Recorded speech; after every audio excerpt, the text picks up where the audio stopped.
Laut Cina Selatan telah muncul menjadi titik krisis global. Kekuatan militer Amerika Serikat dan China kerap bersitegang atas laut seluas 3,5 juta kilometer persegi yang seluruh atau sebagiannya diklaim oleh 6 negara.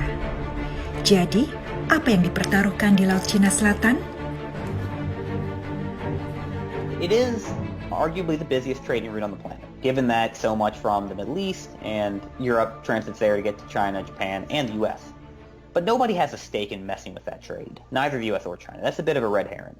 It also has mineral wealth, but not nearly as much as people talk about. It's not another Persian Gulf. The oil and gas is really only of value to the closest state, so China can't even get most of this stuff that it objects to other people getting. So China's claim is based on this very vague night dash line surrounding the South China Sea, but as of now, the Chinese government has not given the exact coordinates of all of these night dash lines. My understanding is that China does not want to publicize them in order to achieve strategic ambiguity, i.e. if the target countries, Vietnam, Malaysia, the Philippines, for example, do not know where the locations of these coordinates are, they're less likely to try to trigger a Chinese response. China claims this based on a historic fallacy. You had a single Chinese cartographer in the early 1930s, basically, who drew this line on a map, basically on British sailing charts, and said everything in the line is China's. And here we are almost a century later dealing with that mistake. So China currently occupies 8 or 9 land features in the South China Sea, and there has been a plan to reclaim, expand on those land features since around 2012. I mean, it doesn't mean that other South China Sea claimants didn't do that, but it's just that the scale of Chinese land reclamation is so large that it dwarfs all of the land reclaiming activities of the rest of the claimants in the South China Sea. And China has been putting, for example, runways or military facilities on these land features. Over the last several years, it's really been focused on intimidation and bullying. What China wants to do is convince its neighbors, the smaller Southeast Asian claimants, that the fight's not worth having, that China's victory is inevitable, China will have de facto control of all these waters and airspace, international law be damned, and that the United States in particular is a paper tiger. The Americans might sail through the South China Sea and make some noise, but at the end of the day, the U.S. doesn't have the staying power, doesn't have the wherewithal to do anything about this. And so Southeast Asian claimants should just accept whatever deals China's offering.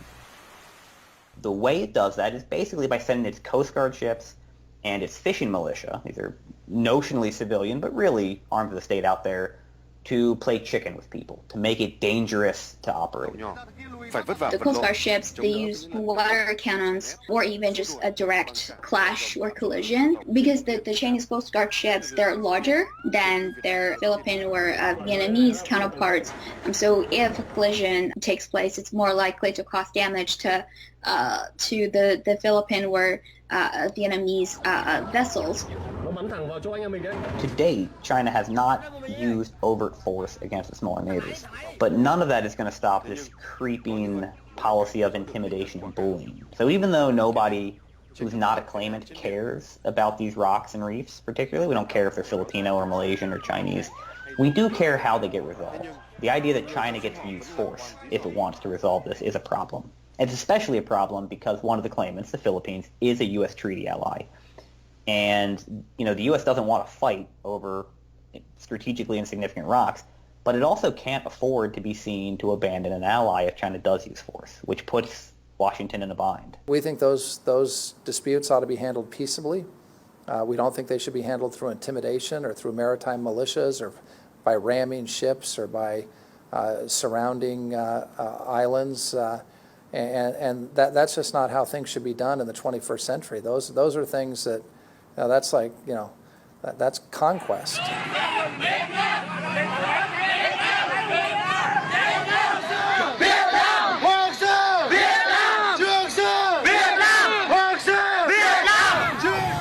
But I do think that these kind of protests are fairly common. Back in 2014, there were a lot of intense protests against China And I think even some of them went a little bit more violent in terms of, for example, setting fire or damaging Chinese-owned factories in Vietnam. Vietnam certainly cares a lot about the South China Sea. I would say much more so than China does because its livelihood actually depends on the South China Sea. For the economic benefits, for example, oil and gas and fishing. When you really drill down to it, what this is about is nationalism. You have a set of countries who have told themselves a story that this is mine and it always has been. People have been fighting over strategically insignificant specks of land for as long as there have been people. Just because it's on a boat doesn't make it any more rational in the South China Sea.